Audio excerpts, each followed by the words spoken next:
enti twom ani entra na kase na fe yenkenkan says kanifo to na enwire yemfa mawo na yesase dia say the medical bon kai in Facebook no ba comment o like no ahye nyabra ne akenka comment ni nyina bi e de mawo ene woni a womtirima babo sase bente wombo mode a ekosi kunwa na enkunwasi a womo ekosi ye na etiripo da so resetting Ghana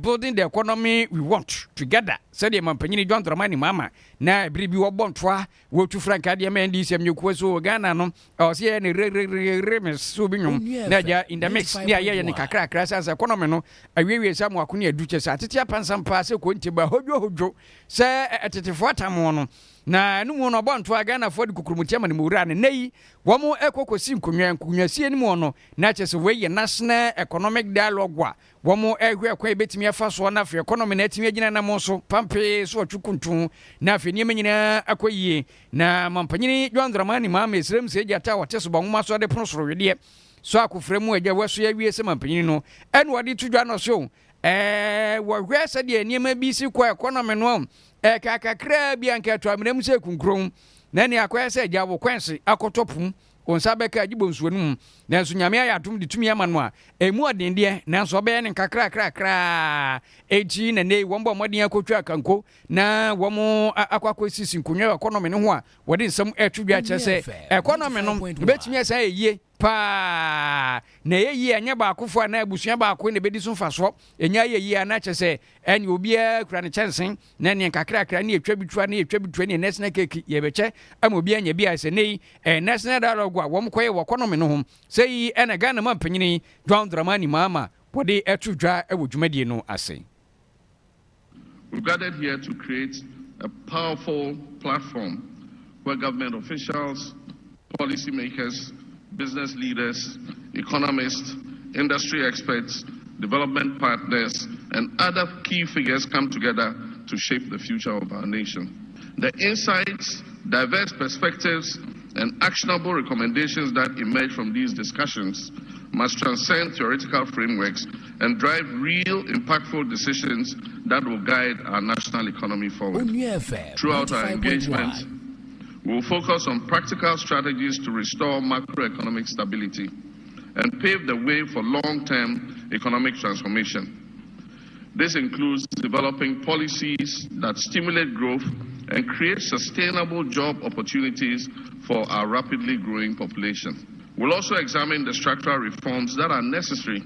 to unleash the private sector's potential and make it truly the engine of growth that drives job creation and innovation. Strengthening economic governance institutions will be a key topic of discussion. Ensuring transparency and accountability at all levels of government, while taking decisive action to combat corruption and other things that hinder our progress. We ane ensema mampanyini John Dramani Mama wade atudwa na nhyiamudi a womo ekohia ye no womo ehwede hia titiriu se oman no betimi agina na mo so ne ne menyina akoyie na adwumade na se ne omaga na efoto sanfo Dr. Atofosin wono editudwa no so omaga na economy no eduru ba bi na fe atompa bo de atokrodo pa deso wutimi se challenges de bi bom wanka na oboa challenges ndi ombe face bebrebe na so nei national economic dialogue no ase no so ye di jawa na ye di aso wo enti ombe bom homoden a sade mampanyine wona ni so ade hu ewo mu se enima nyina betimi akoyie no wo so abayire ne ho na afi omo so ata na chi ne enima nyina akoyie na nkwankoba se sade eduru ba bi a na che sa aka twebro fia sa no manu ani ketekete mampor na nka economy no na ne 2020 na hwegu na enima nyina aseye no wombe bom homoden na afi bibia so atimi akoyie ho a nei womaga na efoto sanfo Dr. Atofosin nsimo de twedwa no epi eni FM 95.1. Panel discussions, workshops and breakout sessions have been carefully designed to confront the pressing economic challenges of our time. The resultant prescriptions and the critical policy initiatives will drive structural reforms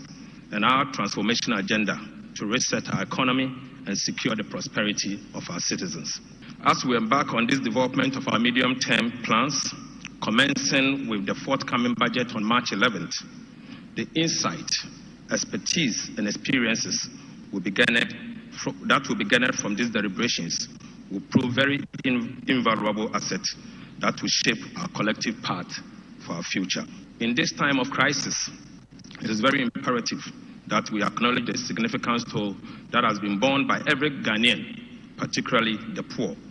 from severe currency depreciation to hyperinflation, from haircuts to steep tax increases, from rising inflation, from rising fuel costs to rising electricity prices, and very increasing interest rates. Fellow countrymen and women, the economic crisis isn't over. Indeed, the full length of our current crisis is still unraveling by the day. The situation requires significant sacrifice from all of us to stem the bleeding and place our economy back on the right trajectory. We are your minor photo sam for Dr. Ato Forcing and watch Musa baby economy nanka se duru abiribi no ye twa haircut ni ye twa dankat ni e pa boy dia twum na economy ni du baby a akwese wo hwe wo fi ma me do kunu wom na chesa no wodre pa duru baby asa economy na twa se ko ran so ye dia boy atum na chesa ye kuyanu sa na so nyame adum wo betimi atwobudu awodwem na atwatedom wo edwirigu kura wo na kasa wo beti nti wo be ni manyina kama na afi bibia nso akoyi a emu ensamu enono na abusuan yanko ya ni mo na afa yemfa nsam ne bi empeso na awia yi bra cha sempanyini kwasi nkonwa na wo mo hwe economy na kwa betimi afa so na afi economy na agina brane na enkonko bumfumpa ese subontu esinso so na ebuni pasa wo mo hwe pe ena dom kuma wo mra se bedwafie wo mo so edin sembetu dwa so wo mo so mo obibika ezandrofo yemre ni ase yenkonko tie ye koya na cha se akane swafo a wono hwe sikasam so e Dr. Mohammed Amin Adams wono na wode nsam bi tudwa no che se eniema bi wono a wose aban no se kire so aduasam yinu no ka na ade no ase wo mo kan ase wo mo nka ase ade no wo mo kan ase wo mo nka na akwa ebibie ho niema bi wono makono mo che se anwawie kura ne mum amanyosam ena abenya na adwen se wode be futafta nsem bi ho na akwa bibi ho na chese ne eba no ade anu otene enso om de om betimi aka ne prenye premfa wo se aban ne se kire ne sia aduasam yenu ka che Ghana fo nyina se economy no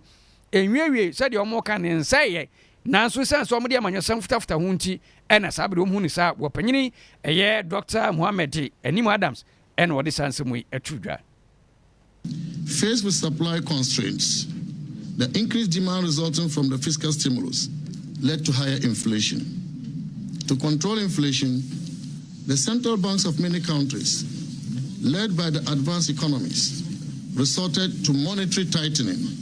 by increasing rates. This led to significant investment reversals from small open economies like Ghana, weakening our currency and fueling the rise in inflation. This, together with imported inflation, pushed Ghana's inflation sharply to 54% by the end of 2022. The current rate of 23% therefore means that inflation was halved within a year, and we were working to bring it further down to the pre-COVID level of 8 plus or minus 2% by 2026. Whilst 23% is still high, the effort to bring it down from 54% has been significant. It must be noted that before COVID-19 struck the world, the MPP demonstrated a record in inflation management. We brought inflation down from 15.4% in 2016, handed over to us by President Mahama, to 11.8% in 2017, 9.4% in 2018, 7.9% in 2019. Inflation for 2 successive years remained a single digit, the largest period in our recent economic history. The effect of the pandemic began to be felt from 2020, when inflation rose to 10.4% in 2020, 12.6% in 2021, and then to 54% at the peak of the global economic crisis in 2022. Even laymen can understand this. How the current managers of the economy cannot understand this can only be born out of political dishonesty. The adverse circumstances the MPP administration faced were unprecedented, but such did not exist when President Mohammed's government achieved headline inflation of 15.4% above the target of 10.1% in 2016. We ane ensema opanyini akane nana we omaga na foto sanfo opanyini Dr. Mohammed Amin Adam na woni central for twetwe nkomobra don kuma no nyina ebone chidomo na wote se womo edwomo nsem atudwa ekire eniema hodo a wose womutimi efaso na aban no se de be ya womfa amanyosem emfutafuta ne nsem bi obeka bia no na womo eye central for ehiem die na yanko animu na fe yempie mu a western of mantemo police commander DCOP Cosmos Alan Enyan wapanyino abomode a enani akwakohwe sanse police station wo mo ye oye kofikromo wo ye dwaboso mansin mo na chese wo se otimi ekwakohwe na nima nyina enso ekoyi na woni mpanya twetwo Europa na sabre ebo anamo na wo mo kire sei kofikrom nyame ya adomom nya police station babua wom se de be nipa bonefo ntimi ntuom so sa enije pa de abomu a yemane boni yima no so wa enedi sansem ye chi ba ya yenso ya kirem fekọ ete amawo emprempren edan no eduni mpomponso bi a womu esuse enche bia niam nyina betimi akoyie enam sayos original commander ednani ekobo ensrahwe kakra kohwe sade a niam esiko ene eniam ahodo a wombehia ati ewie ni nyina DCOP enyan editudwa echese eni no wohwe sade niam esiko a aposifo edan a yesi ediamom no hia ese niam betimi akoyie no wode sansem yi atudwa fa ho obia no se the na bambo India. Yeah. Because no you can say yeah, sorry, Onua 95.1. I am so be able to that. Yes, see, the buyer, I'm a barber, set up police station, mine not come out to see. Now, the young one, I feel no first ability to have a back. Now, I'll exactly have the police one month now. Oh, it's problem to find. Ohini ewo sehwi kofikrom nana kwasi eduhini a wotoso mienu wode tudwa chese kofikrom ade a eye edwade bia pa na ekoso ewo honom enti ebase bia posifo ewo honom a betimi abo na bambo enso akoyi wotai ni se kofikrom a yewo manyima bibio ase ya yehia ho bambo yi senti ni mpemfo ya tu akoma se the police station being police from Abetina and the boy from mine. We hope in say written by July of this year. See, I can say, let's say, 95.1. So, my wife. We any man bofi kwaja a free western of regional yeah police commander DCOP Cosmos Alan Enyan wono en wori sansem we atwudwa na police sansem ya yentumpim ewo apuamantimo na se ye kokwo nanan mata kudwo kwa wudi wo nsem aba betwudwa menni wo mabodwa data ne centrofo dian baba ye DSA na nanan nsem en se no so woba hima wowo nanan mata kunye kwa wuni ne mpeso aso kwa woba hima nana adwoa jemfu a wotoso biensa wono en sta akasemu ne dikan kra edin samu twudwa no aso asma obekan na chese wo kan de ato eye bambofo a wo man Ghana mo mpenye wo muda no enwe chiche sa GP wo penye doctor eye George Kufuda mpare wona sabre wo kasa che wo se eniema bi kwaso se bempeduasa yese uyam keka no amfe wo sia wo bi kura hu mobo na kampeso aba be wadoye womo ensmo mo kanyina se apuamantimo posa dum hene ACP kwadwasa ti wo penye no womo de wo mo hwehwehwea edo mani afa pititakrem atwobodu wo wiom de eye pada akura fam hene so ehunu se opanyin no ya na wode ne ho after hinsemu kakra ntie ya na hinsemu etimi man homene so okwa ni mpeso aso ana kyesa no adene pa na no na nan ma himfo abodwa data